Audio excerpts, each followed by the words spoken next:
My name is Robert Mathis. I'm a collector of Florida Order of the Arrow stuff.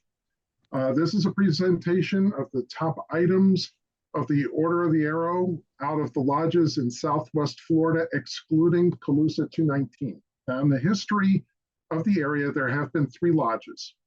Calusa 219, Calusa 552, and Osceola 564. Research material from this presentation have come from the book From Kuna and Calusa by Rick Obermeyer, and a book about the camp of Sunnyland Council called Diamond on the Manatee, The History of Camp Flying Eagle. Rankings and valuations have come with the assistance with Tico Perez and David Wida. Once upon a time, a little bit of a history lesson here. Once upon a time, about 100 years ago, Southwest Florida had two councils, Sunnyland Council out of Bradenton and Royal Palm Council headquartered in Fort Myers. And while this area is highly populated and developed today, the situation was very much different in 1925. The two counties in Sunnyland had about 31,000 people total, and Royal Palm was about 30,000. The towns in that area were more like rural outposts. This arrangement between the two councils did not last long. From 1928 to 1932, Sarasota County broke away and created their own council, and Royal Palm Council was always on the edge of financial failure.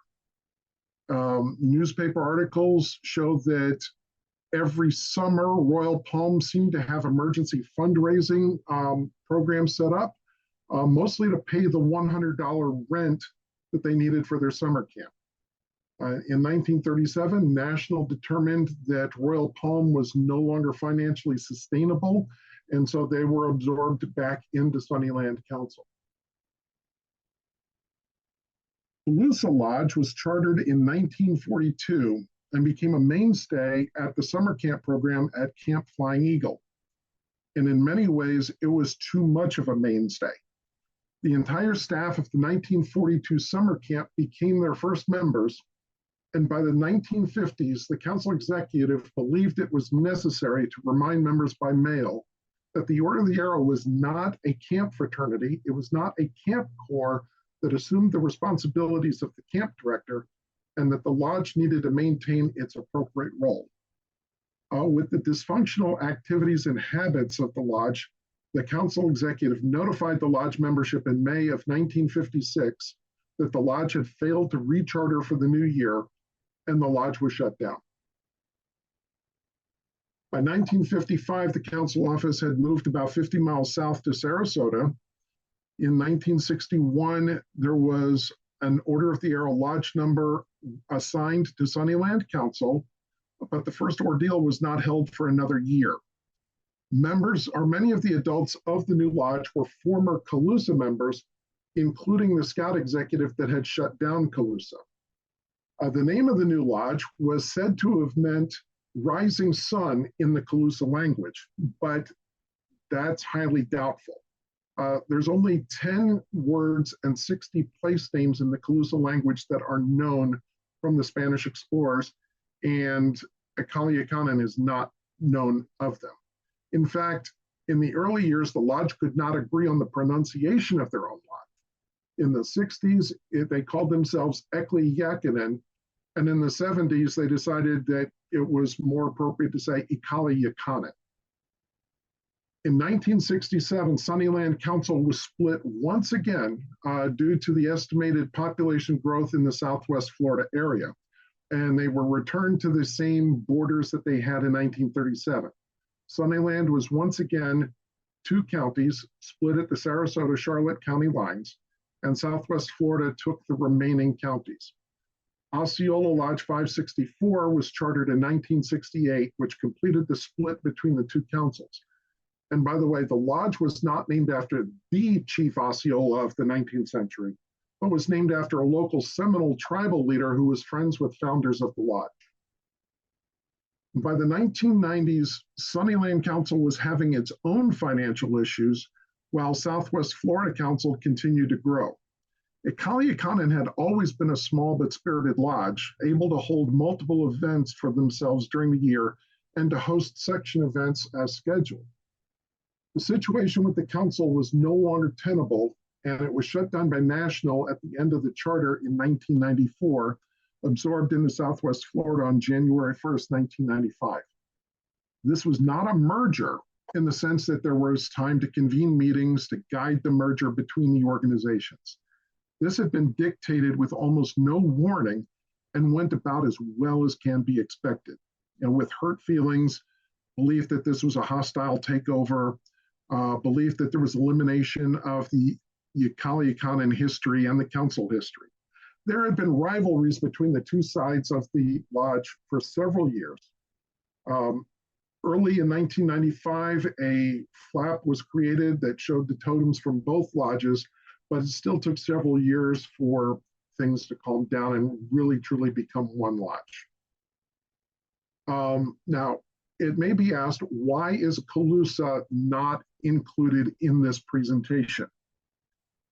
And the fact is, if I did include Calusa, it would be their 4 official items: the flap, the neckerchief, the chief's neckerchief, and the Caldwell pin. And those would be the top 4 of a top 10 list. In fact, the first fake Calusa that was made after the lodge was shut down would still make the top 10. So for this list, it's just the 10 from both Ikaliakanen and from Osceola. I have 2 honorable mentions that I want to start with. First, this is the entire Ikaliakanen activity patch collection, 1 patch. From the 1960s, Florida lodges had been known for creating patches for their weekend activities, often in themed sets for their program year. And they were sought by collectors from Florida that collected all things from their neighboring lodges. And yet, for the entire history of Ikaliakanen, they only made 1 patch for the Winter Fellowship of 73. One story that I've been told is that it took several years to sell through all of those patches, so they determined they would never do that again. The other honorable mention, in 1991, Osceola Lodge hosted their first section conference. And they made 3 different flaps among other host items to commemorate their duties there. On Friday night of the conference, the Trading Post advisor had found that among the gray bordered flaps that were unrestricted to lodge members, there were about 50 that had a brown turban band instead of a gray band like all of the rest. That advisor pulled them all to the side and made sure that his patch collecting friends throughout the state had an opportunity to obtain one. And now we go into the top 10. At number 10 is the S1 from Osceola. The F1 flap, the first flap from Osceola, which is not on the list, had been issued in the 1960s at 2 per year, then 1 for 8 hours of service between 1973 and 1978. And while such restricted issues in a small lodge makes for a hard flap to find, the S1 is even more difficult. From 1973 to 1977, the S1, also known as the Brotherhood flap, was available at 2 per person when they obtained Brotherhood and 1 more when they received Vigil, if they received Vigil. And the reason for this is because the lodge believed that there were too many people that had the F1 flap. Number 9 is the Ikaliakanen S2. Now, Ikaliakanen had 3 flaps that did not have either a fleur-de-lis or the deer and Indian design on them. That would be S1, S2, and S4. And while there were differences in sizes and dimensions between 1, 2, and 4, the key to telling the differences is the number of ripple lines on each side of the sun's reflection on the water. S2 had been issued between 1964 and 1966 and had 7 lines on each side. Rick wrote in his book about Ikaliakanen that no one had noticed these differences in the lines until 1976, when the S4 came out with 8 lines on the flap.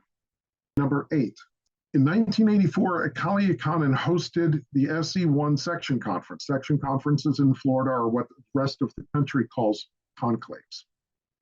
And along with a special host flap and a special host patch, the lodge made a version of the conference neckerchief embroidered onto green cloth and not the blue cloth that everyone else in the section could purchase. Now, while there are several items on this list that will become available from time to time on various auction sites and even Facebook, the green neckerchief just never becomes available until someone disposes of their collection. It's that hard to find. The three of us were trying to figure out when is the last time that we saw one change hands. And we couldn't remember anything within the last 20 years. So the green cloth, if you know it's hard to find. And number 7 is the first neckerchief from a Calusa. It was issued from 1963 to 1968. This was a patch that was sewn onto a light blue cloth with a marrow black edge around the side or around the edge of the cloth. And what makes this one distinctive at first sight is the manufacturer error of the native holding the bow by its string. This was corrected on the next order in 1969. At number 6 is the second neckerchief from Osceola Lodge. This was available between 1976 and 1979. Among Florida collectors, this is considered the classic neckerchief of the lodge. This was designed by Rick Obermeyer, and it's based on a painting by George Catlin of the Seminole chief. And 100 of these neckerchiefs were produced. At number 5 is the first flap from a Calusa. The S1 was available from 1962 to 1964 with 6 ripple lines along each side. And the vertical dimension along the side and in the middle is shorter than that of the S2. Number 4 on the list is the first neckerchief from Osceola Lodge. This was a silkscreen design on white cloth that had been available from 1968 until about 1973. And while the neckerchiefs are still very hard to find, the silkscreen for the neckerchief was used for other things, including t-shirts and handkerchiefs. It may be a surprise that number 3 is an activity patch. Now, as stated before, many Florida OA collectors often strive to get all issues, including activity patches for weekend events. But why so much in excess of $1,000 for an activity patch? In 1994, the theme for Osceola's activity patch set for the year was Mississippian era art that featured weekend patch designs depicting various southeastern native gorgets from the 800s to the 1500s. For the spring ordeal that year, everyone received the regular patch with the purple inner and outer borders, but 20 were made with a green border, and those had been reserved for those that had served as an alangamat for the weekend. And if you collect the entire lodge, this is a must-have. Number 2 is another example of if you know, then you know. In 1967, a Calusa hosted the Area 6E conference. The host lodge decided that they would take 50 of the neckerchief patches that were ordinarily sewn onto the white cloth for everyone else, and instead put them on orange cloth. This is the state's first host lodge item that was created. There were 50 of them made, and they were distributed at 1 for every host member, and they had 49 members of the host lodge. The 50th neckerchief was auctioned off, and it was won by someone outside the lodge. And at number 1, the Calusa dance team patch. This is a big patch. It fills the entire 8.5 by 11 sheet of paper. It was available from 1967. It was created in time for the area conference, and there were still some that were available up until 1974. The number that I have been told that were made were about 50. Most of these were sewn onto leather vests belonging to dance team members. It is definitely something around at least 2,000 to 24,000 or 2,400. Most of them being sold onto the or sewn onto the leather vests means that finding a pristine one is going to be very, very hard to find. And if you really have to find one that hasn't been sewn, the only thing I can advise is, in the words of one wise man, if you squint, it's mint.